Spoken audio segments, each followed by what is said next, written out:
Segundo livro dos Reis, capítulo 6, a partir do versículo 1.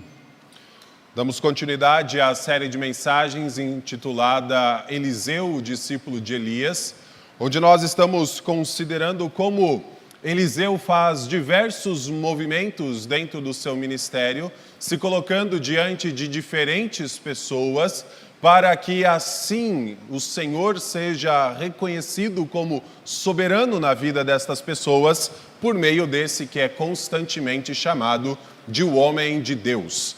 Nossa primeira mensagem foi intitulada que Eliseu tinha a mesma autoridade de Elias. É por isso que em vários momentos, quando nós lemos a história de Eliseu, talvez nós paramos e falamos o seguinte: eu já vi isso em algum lugar.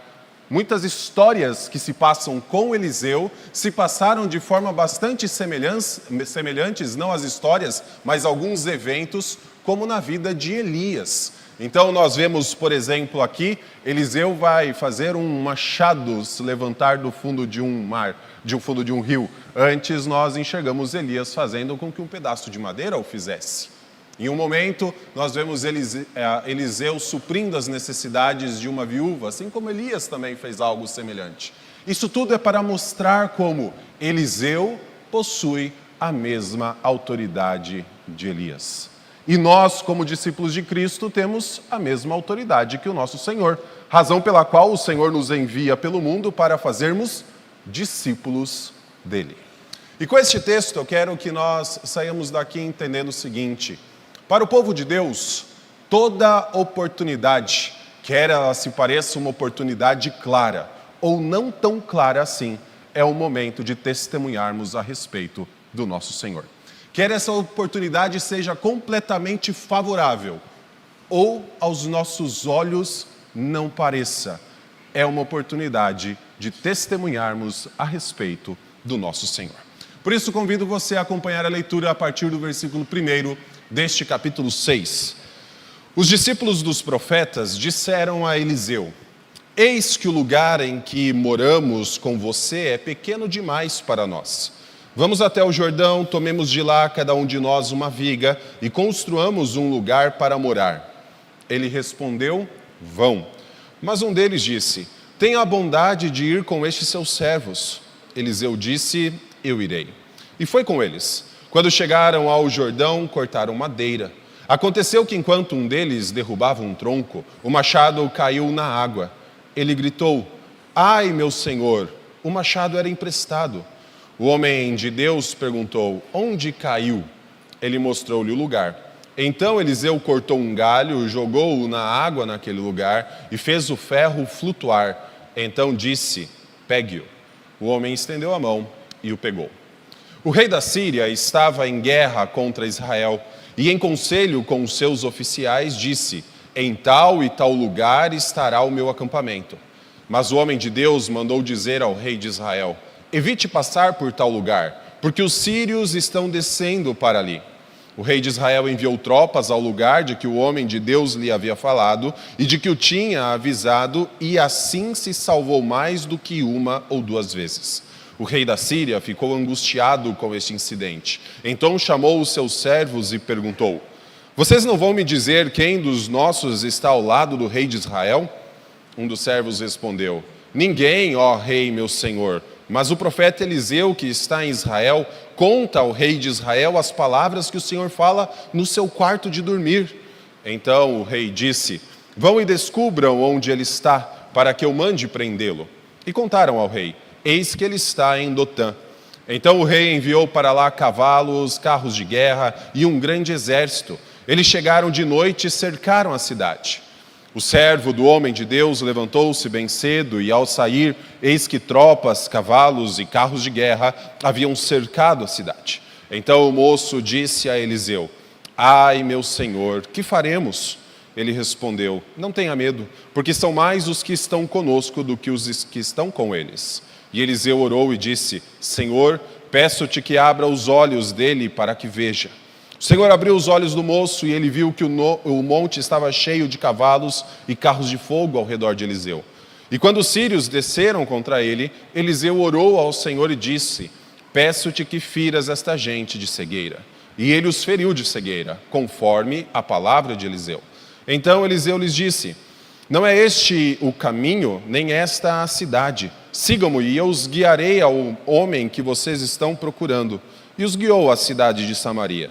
Quando eles chegaram a Samaria, Eliseu disse: ó Senhor, abre os olhos destes homens para que vejam. E o Senhor abriu os olhos deles e viram, e eis que estavam dentro de Samaria.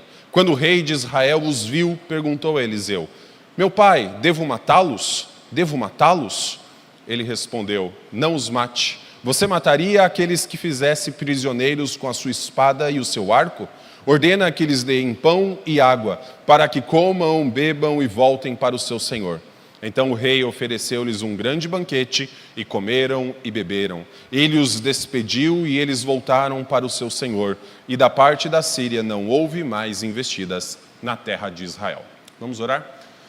Senhor Deus, nós somos gratos, ó Pai, pela Tua palavra. Nossa oração nesta noite é para que o Senhor abra os nossos olhos, para que contemplemos a beleza da Tua vontade, para que reconheçamos, ó Pai, a Tua presença conosco em cada cenário e que, para Deus, ao reconhecer a Tua presença em nosso meio e em nossas vidas, reconheçamos que todo momento pode ser uma oportunidade para testemunharmos a respeito de Ti. Por isso, a nossa oração é no nome santo de Cristo Jesus. Amém. Meus irmãos, quando nós olhamos para a dinâmica deste capítulo 6, os irmãos já viram que são duas histórias diferentes. Uma história envolve os profetas, a outra história envolve os sírios, uma história envolve um machado, a outra história envolve basicamente a cegueira em determinados momentos, e elas são histórias que parecem caminhar para rumos diferentes ou pelo menos não se relacionarem entre elas. Porém, quando nós olhamos pelo menos para um detalhe, nós vamos enxergar que elas são amarradas por algumas preocupações. Veja o versículo 5, onde aquele que perde um machado grita: ai, meu Senhor! O machado era emprestado. Agora, avance um pouco para o versículo 15 e veja que o servo de Eliseu tem a mesma expressão: ai, meu Senhor, o que faremos? De alguma maneira, o autor do segundo livro dos Reis quis amarrar as duas histórias, para nos mostrar que, apesar de contar eventos diferentes, apesar de falar a respeito, então, de momentos distintos que envolveu a centralidade da pessoa de Eliseu, ainda assim essas duas histórias eram relacionadas de alguma forma. Para nós entendermos isso, eu acredito que nós temos que ir um pouquinho além do que o primeiro milagre nos mostra, que é de trazer um machado do fundo do rio para a superfície, para que aquele que o perdeu, então, o tomasse da superfície do rio. Nós precisamos enxergar alguns detalhes que mostram que havia, de certa forma, naquele tempo, um contexto, um cenário um pouco mais propício para que a palavra do Senhor fosse anunciada em Israel. Isso que eu acho que o versículo 1 a 7 está nos mostrando, uma vez que este milagre ele é de difícil entendimento. Apenas para nós termos uma ideia, aqueles que querem explicar por que Eliseu tirou um machado do fundo do rio, vão desde a seguinte explicação: este foi um milagre trivial, isso não deveria pelo menos ter um impacto em nosso pensamento, afinal, qual a razão de se tirar um machado do final do rio? Alguns comentaristas falam isso, que é simplesmente uma demonstração de poder trivial da parte de Eliseu. Certamente não é isso. Mas existem aqueles que vão então muito além de uma interpretação sobre a trivialidade em relação a esse milagre. Alguns vão dizer, por exemplo, que assim como o machado afundou e então a cabeça do machado foi tirada para fora da água, assim também um dia os cristãos são batizados e a sua cabeça vem para fora da água. Há quem faça uma conexão direta entre aquilo que acontece com o machado e aquilo então que acontece no batismo, ou pelo menos simbolizado na ideia de água sobre a cabeça, a pessoa que é sepultada e a pessoa então que é revivida por conta da obra de Cristo. Eu acredito que nós não precisamos ir muito além do simplesmente entender que o Senhor cuida do seu povo em cada detalhe. E muitas vezes naquilo que aos nossos olhos pode parecer num primeiro momento sem importância, o Senhor ainda tem uma atenção a isso. No caso deste profeta, desse discípulo de profeta que perdeu um machado, ele perdeu um machado que lhe era emprestado. Naquela época, o ferro era um produto muito caro.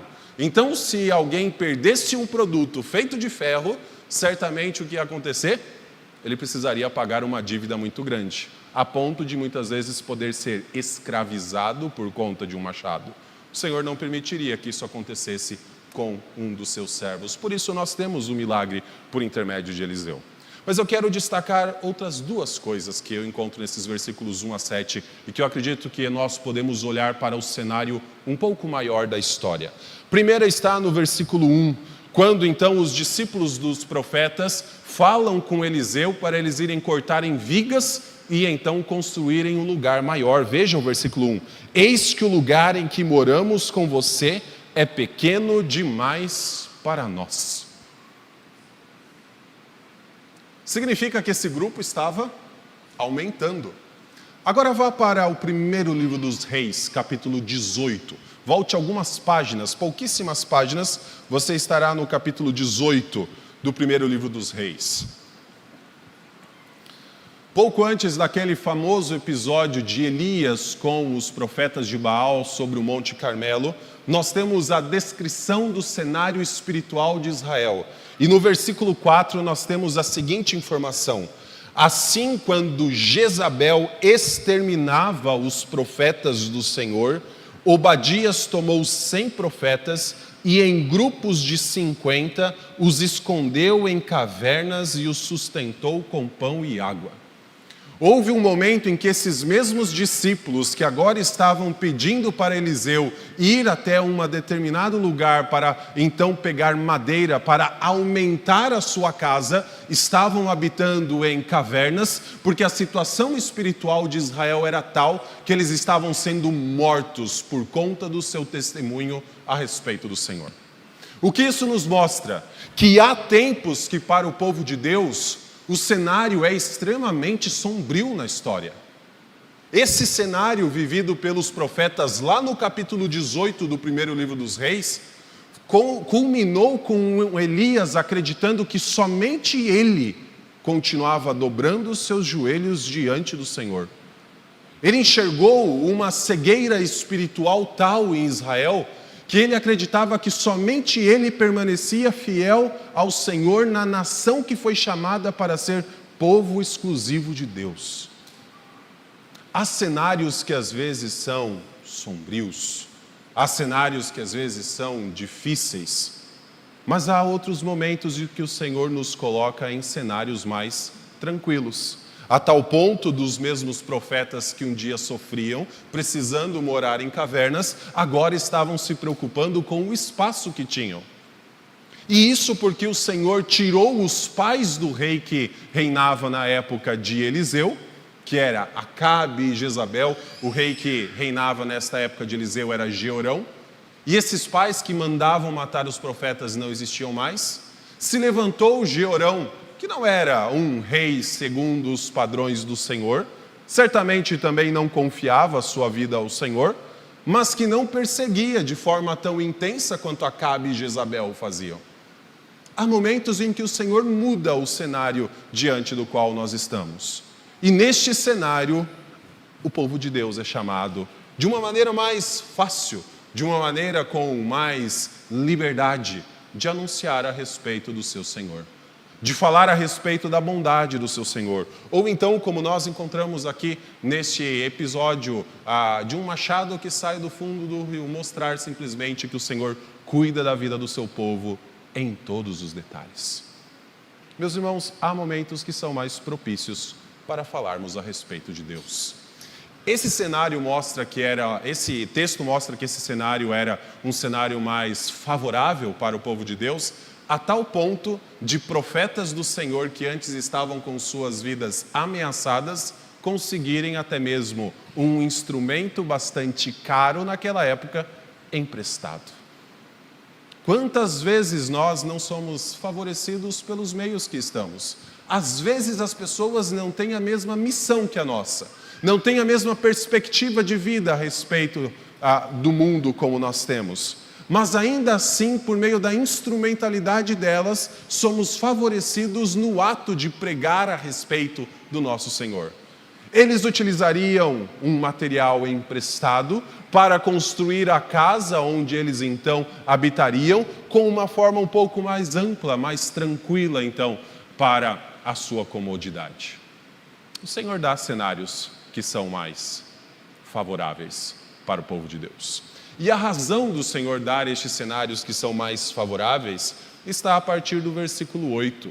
Mesmo que exista oposição, mesmo que ainda existam inimigos contra o reino de Deus, esses inimigos estão debaixo e limitados à soberania do nosso Senhor. Versículo 8 em diante nos mostra então que o rei da Síria tinha vários projetos para então avançar sobre o território de Israel e então em batalhas subjugar Israel novamente, como fora no passado. Quando a gente olha para esse projeto do rei da Síria, ele então estrategicamente decidia colocar suas tropas em alguns lugares, possivelmente onde as tropas de Israel passavam, e então seriam surpreendidas pela localização dos sírios ali, então travando batalhas contra eles. Tudo isso o rei da Síria então planejava junto com os seus servos e então dizia: em tal e em tal lugar nós teremos o nosso exército. Só que o homem de Deus, que é Eliseu, que nós temos nesse versículo 8 em diante, contava ao rei de Israel: não faça com que suas tropas passem por tal e tal lugar. Lá o rei da Síria colocou emboscadas, lá o rei da Síria trouxe então oposição e você poderá ter dificuldades. Curiosamente, o rei de Israel até mandou checar para ver isso, porque ele não tinha tanta confiança assim em Eliseu. Em vários momentos nós vemos que o rei de Israel não se colocava junto, debaixo da mesma visão que Eliseu, porque ele não era comprometido com o Senhor como o profeta o era. Então ele manda checar se era isso mesmo, e ele descobre que, assim como o rei da Síria dizia, e Eliseu comunicava em secreto isso ao rei de Israel, acontecia.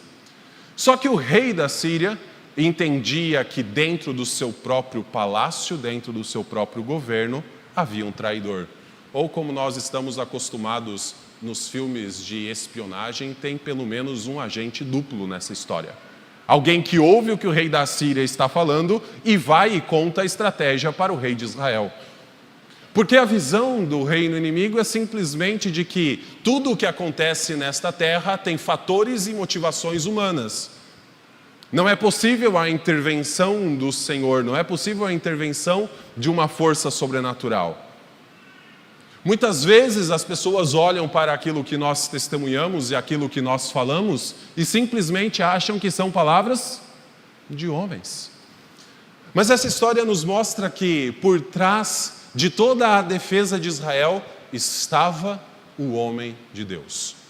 Um servo do rei da Síria, talvez conhecendo um Naamã que foi comandante, que teve contato com Eliseu, que foi curado de sua lepra por intermédio do ministério de Eliseu, disse: tem um homem de Deus que possivelmente fala tudo o que o Senhor está falando aqui, ele ouve e conta ao rei de Israel.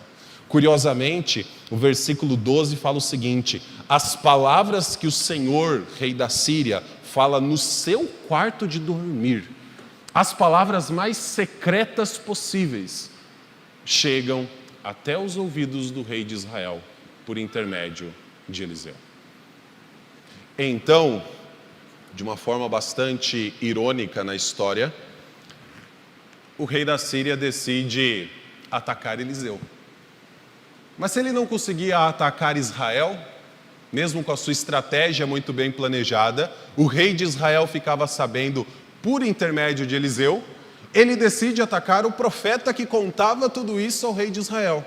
Então ele manda que seus servos investiguem onde está Eliseu. Eles, no versículo 13, falam para ele que ele está em Dotã, e ele decide então ir até a cidade de Dotã, cercar aquela cidade com o seu exército para prender e certamente depois matar Eliseu.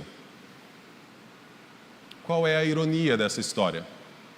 Atacar aquele que antecipadamente já sabia de todas as estratégias do rei da Síria. Meus irmãos, quando nós pensamos no reino inimigo, ele pode parecer poderoso. Para muitos que estão em campos missionários, certamente ele traz muita dor, muita perseguição. Muitos reveses, muitas vezes, parecem aos nossos olhos. Mas este reino, ele é extremamente limitado. Ele pode até parecer conquistar grandes vitórias contra o povo de Deus. Através de perseguição política, através de perseguição no trabalho, através de perseguição em escolas, através da proibição em alguns países do evangelho ser pregado. E nós podemos olhar para isso e enxergar então que este reino parece triunfar em alguns cenários. Mas nós precisamos lembrar que este reino inimigo está apenas se debatendo.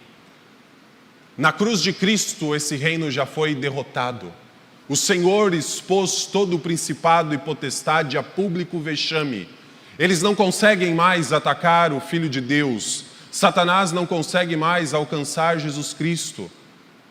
Por isso, tenta desesperadamente conseguir algumas vitórias, conseguir algumas feridas contra nós. Mas nenhuma dessas feridas será tal a ponto de fazer o reino de Deus recuar.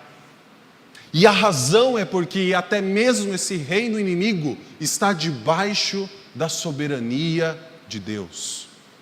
Ele só consegue ir até onde o Senhor permite. Várias histórias do Antigo Testamento nos lembram disso. Como, por exemplo, a história de Jó, onde Satanás só consegue tocar, ferir Jó de alguma maneira, principalmente naqueles que estavam ao redor, uma vez que não podia tocar no próprio Jó, após o Senhor o permitir. Nada que o reino inimigo, simbolizado aqui pelo rei da Síria e seu exército, tenta fazer, foge dos propósitos do Senhor. A tal ponto do Senhor permitir que eles chegassem em Dotã, cercassem a cidade, avançassem como não tinham conseguido fazer até agora. Afinal, em nenhum momento a estratégia do rei da Síria de se posicionar em lugares estratégicos para tentar emboscar o povo de Israel tinha funcionado. Mas aqui o Senhor permite que eles cheguem até a porta da cidade que Eliseu está, que cerquem a cidade durante a noite, e que então só se perceba que o exército inimigo cercou a cidade no outro dia de manhã. Nada está fugindo ao controle do Senhor. A tal ponto de nós enxergarmos então nas palavras seguintes, que começam do versículo 15 em diante, o Senhor mostrando que este reino inimigo é menor do que o seu próprio reino. Olha o versículo 15. O servo do homem de Deus levantou-se bem cedo, e ao sair, eis que tropas, cavalos e carros de guerra haviam cercado a cidade. Então o moço disse a Eliseu: ai, meu senhor, que faremos? Ele respondeu: não tenha medo, porque são mais os que estão conosco do que os que estão com eles. E Eliseu orou e disse: Senhor, peço-te que abras os olhos dele para que veja. O Senhor abriu os olhos do moço, e ele viu que o monte estava cheio de cavalos e carros de fogo ao redor de Eliseu. Até aqui, em nenhum momento, se nós olharmos para toda a narrativa a respeito do ministério de Eliseu, Eliseu esteve tão perto dos inimigos quanto agora. Ou melhor dizendo, os inimigos nunca chegaram tão perto de conseguir alcançar Eliseu quanto agora. Eles cercaram uma cidade. E nós vamos ver na próxima mensagem que cercar uma cidade naquela época é praticamente dizimar essa cidade. Ou levar essa cidade a uma situação tão difícil que muitas vezes falta alimento e começa-se a tomar decisões a respeito de qual será a criança que vai ser comida no dia seguinte. Nós vamos ver isso. Dotã é uma cidade muito menor do que Samaria, que seria cercada. Certamente em Dotã não havia recursos para resistir a um rei como o da Síria. Não havia um exército tão poderoso assim. Mas o Senhor permitiu que um exército grande daquela época cercasse a cidade que o seu profeta estava. Para que o seu profeta chegasse a alguma conclusão, se tem alguém até aqui dentro das Escrituras que tem uma fé parece inabalável, é Eliseu. Em nenhum momento ele titubeia, em nenhum momento ele duvida a respeito do cuidado do Senhor. Todo instante Eliseu está disposto a servir a Deus, apesar das dificuldades. É nesta situação que Eliseu se encontra, mas não é para ele a mensagem que todo esse cerco traz. É para aquele que está com ele, o servo do homem de Deus. Nós já ouvimos falar de um dos servos que era Geazi, mas que foi tomado de lepra. Possivelmente esse aqui é outro servo. Geazi precisou sair da presença de Eliseu, assim como todo aquele que tinha lepra naquela época precisava sair do acampamento de Israel. Aqui é outro servo. E ele precisava enxergar que, apesar de um contexto adverso, havia ainda um cenário mais positivo por conta da presença do Senhor. É por isso que Eliseu ora para que os seus olhos sejam abertos, para que ele enxergue que maior era o número daqueles que estavam com eles do que aqueles que estavam contra eles. Curiosamente, o que ele vê são carros de fogo. Assim como um dia, quando Elias foi tomado, nós enxergamos carruagem de fogo presente. É a ideia da proteção do Senhor aos seus servos. Há momentos em que nós estamos em um cenário extremamente favorável para que o testemunho a respeito do Senhor seja então propagado por nosso intermédio. Eu acredito que nós vivemos tempos como este. Nós não estamos num tempo antagônico, de pressão vindo de todos os lados, de precisarmos fechar portas de igreja, de precisar cancelar canal em redes sociais, de não poder testemunhar nos ambientes que nós frequentamos. Nós ainda estamos num cenário favorável. Mas há cenários que são mais difíceis, há cenários que são mais adversos. Ainda assim, nestes contextos, nós somos chamados a lembrar que o Senhor está conosco. Um dia o Senhor Jesus Cristo, falando aos seus discípulos, disse que eles seriam entregues aos reis e autoridades desta terra, de que eles estariam em situações em que precisariam falar a respeito, então, do porquê eles criam em Cristo Jesus. E de que nestas situações adversas, em que talvez a sua vida estaria sendo julgada, se era merecedora de permanecer ou não, eles deveriam ter a certeza de que o Espírito Santo colocaria em sua boca palavras a respeito do que eles tinham que falar. Meus irmãos, independente do contexto, nós somos chamados a testemunhar. E às vezes enxergar qual é a oportunidade que o Senhor nos dá para testemunhar. Os contextos podem ser diferentes, mas o Senhor muitas vezes mostra a oportunidade que nós teremos para testemunhar. É isso que nós encontramos a partir do versículo 18 até o final. Quando os sírios desceram contra ele, Eliseu orou ao Senhor e disse: peço-te que fira esta gente de cegueira, e ele os feriu de cegueira, conforme a palavra de Eliseu. Aqui está o grande milagre de toda esta história. Não é necessariamente os olhos do servo de Eliseu serem abertos, não é o machado que flutuou no relato anterior, mas sim esse momento em que o Senhor então fere de cegueira os sírios. Versículo 19: então Eliseu lhes disse: não é este o caminho, nem esta cidade, sigam-me, e eu os guiarei ao homem que vocês estão procurando. E os guiou à cidade de Samaria. Quando eles chegaram a Samaria, Eliseu disse: ó Senhor, abre os olhos destes homens para que vejam. Eliseu conduziu todo o exército da Síria até o meio da cidade inimiga deles. Eles estavam no meio da capital de Israel. Se o rei da Síria tentou em vários momentos emboscar o exército de Israel nas diversas localidades daquele mundo antigo, nós encontramos agora o Senhor conduzindo este exército para o coração de Israel, para o lugar certamente onde eles não queriam estar. E é neste lugar que o Senhor utiliza de todo um contexto para que estes sírios recebessem do testemunho a respeito da misericórdia de Deus. Quando eles abrem os olhos, eles viram que estavam dentro de Samaria. Versículo 21, quando o rei de Israel os viu, perguntou a Eliseu: meu pai, devo matá-los? Devo matá-los?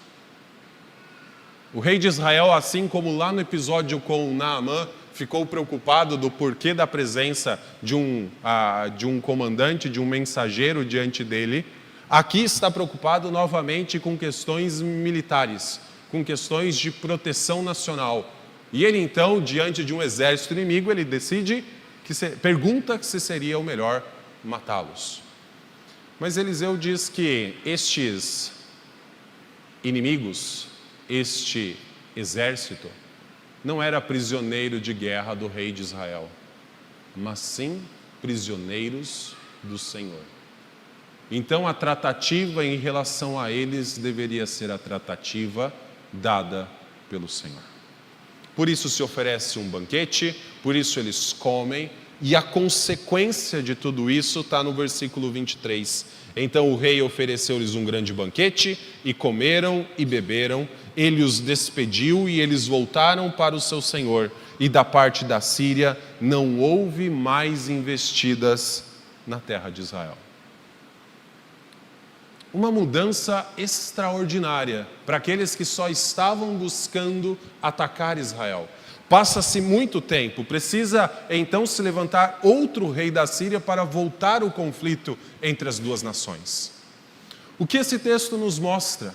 Que o Senhor muitas vezes nos dá oportunidades para que nós reconheçamos, quer em um contexto mais favorável ou em um contexto mais difícil, de que nós precisamos testemunhar a respeito do Senhor, porque muitas vezes o Senhor tem interesse na vida do próprio inimigo. Sim, o Senhor queria que o servo de Eliseu tivesse seus olhos abertos, mas o Senhor também queria que esses sírios tivessem os seus olhos abertos para a graça de Deus na vida deles, preservando-os da morte. É por isso que nós testemunhamos, é por isso que nós pregamos, é por isso que nós vamos pelo mundo fazendo discípulos, porque o Senhor tem interesse em pessoas que ainda fazem parte do reino inimigo. Independente do cenário que nós estamos, o Senhor pode nos dar uma oportunidade. E quando eu penso na razão do porquê os 2 livros dos reis foram escritos, para mostrar por que o povo de Judá terminou no meio do exílio babilônico, eu lembro que o Senhor às vezes nos dá oportunidades quando nós estamos cercados de inimigos. Se essa história termina com um banquete sendo dado em Samaria, onde a maioria ali ainda fazia parte do povo de Israel, e os sírios eram então a minoria no meio da cidade, mas recebendo desse banquete como um testemunho da graça de Deus, o 2º livro dos reis termina também com um banquete. Vá para o capítulo 25 e veja quais são os versículos finais deste 2º livro. Versículo 27.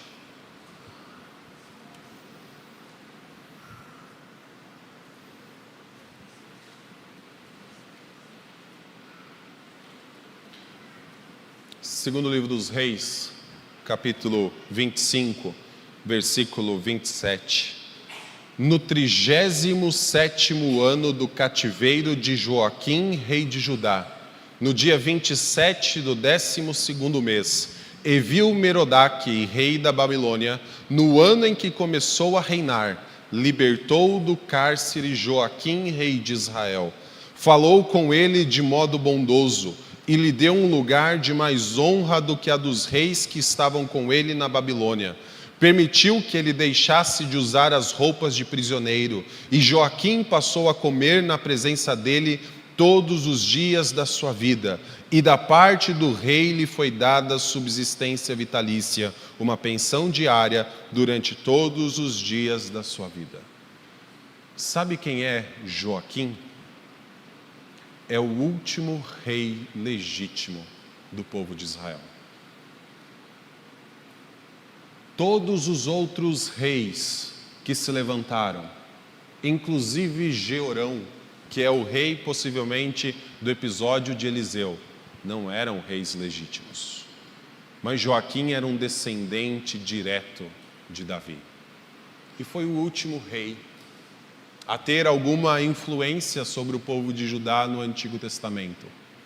Foi o último rei a ter uma influência sobre aqueles que eram inimigos naquela época. Imagina você permanecer, veja, 37 anos cativo.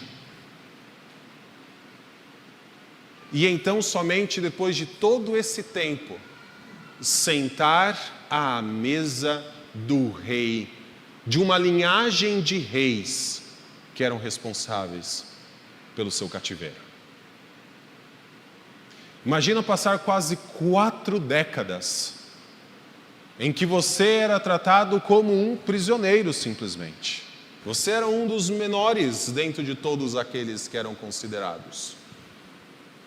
Mas surgir a oportunidade de se sentar na mesa do rei da Babilônia. Um rei legítimo como Joaquim certamente não tomaria esta oportunidade para tentar envenenar um copo ou a comida de Evil-Merodach, mas tomaria esta oportunidade como uma forma de testemunhar a respeito daquilo que o Senhor fez, apesar de 37 anos de cativeiro. Um dia, um rei também se assentou numa mesa com os seus inimigos. Diante dele foi colocado um cálice transbordante. E ele, ao invés de passar este cálice para os seus inimigos, assumiu o cálice da ira de Deus no lugar deles. Meus irmãos, nós fomos contados entre inimigos do reino de Deus. Nós estamos enfileirados com aqueles que eram adversários diretos da cruz. Nós, ao invés de buscarmos a vontade do nosso Senhor, naquela época o enxergávamos exclusivamente como nosso adversário. Mas ele também se colocou à mesa.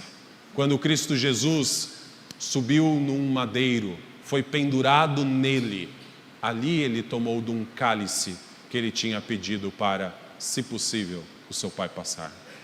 Para que eu e você não fôssemos mais contados como inimigos. Para que este cálice não chegasse até nós, mas para que nós agora nos assentemos à sua mesa como amigos.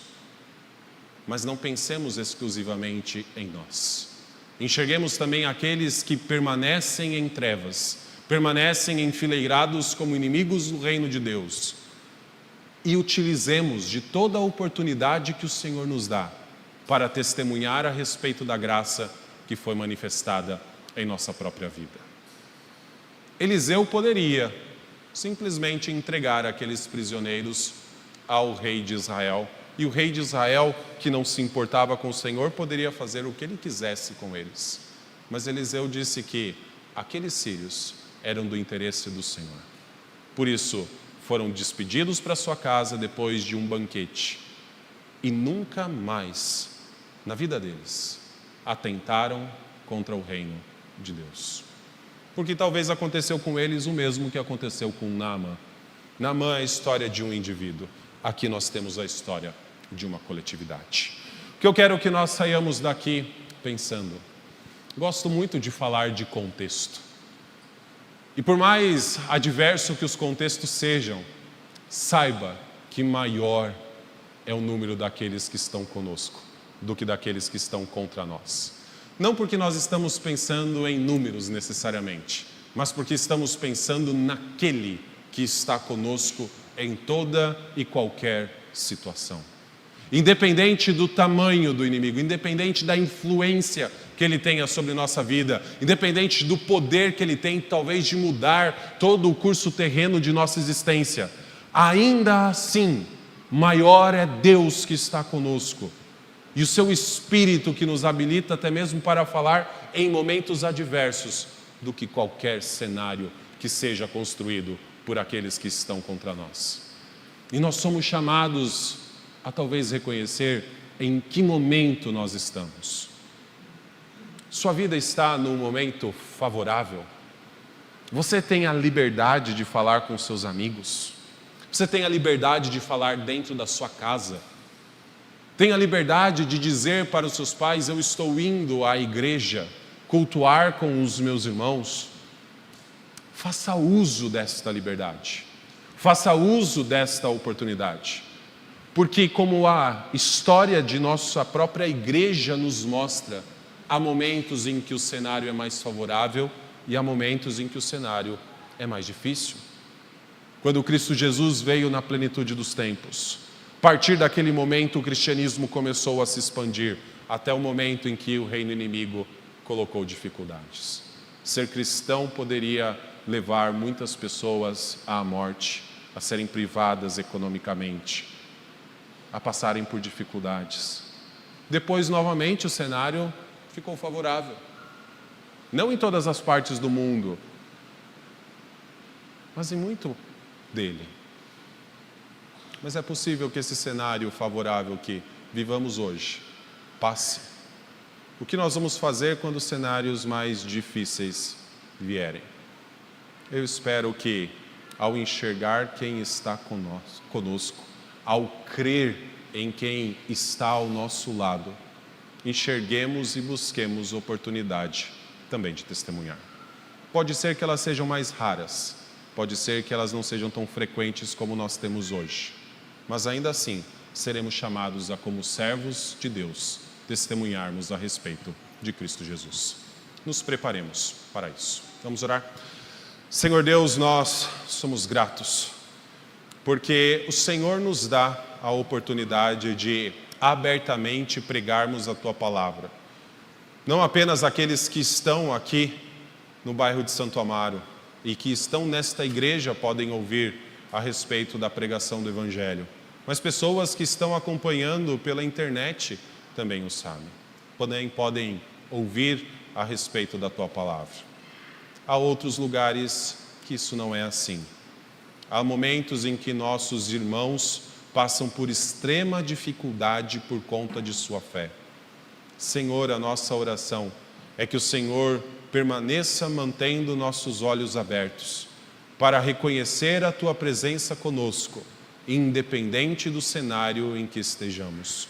E assim, ó Pai, ao testemunharmos a respeito de Cristo, também tenhamos a alegria de ver pessoas que estão na mesma condição que nós estávamos, se achegando até a Tua presença. E também, ó Pai, agora reconhecendo que o Senhor está com eles. Essa é a nossa oração, ó Pai, pedindo que o Senhor nos use para testemunharmos do nosso Senhor Jesus, para falarmos a respeito do Seu amor e para que, ó Deus, no cenário em que o Senhor nos colocar, sejamos encontrados fiéis a Ti. Essa é a oração que fazemos no nome de Jesus. Amém.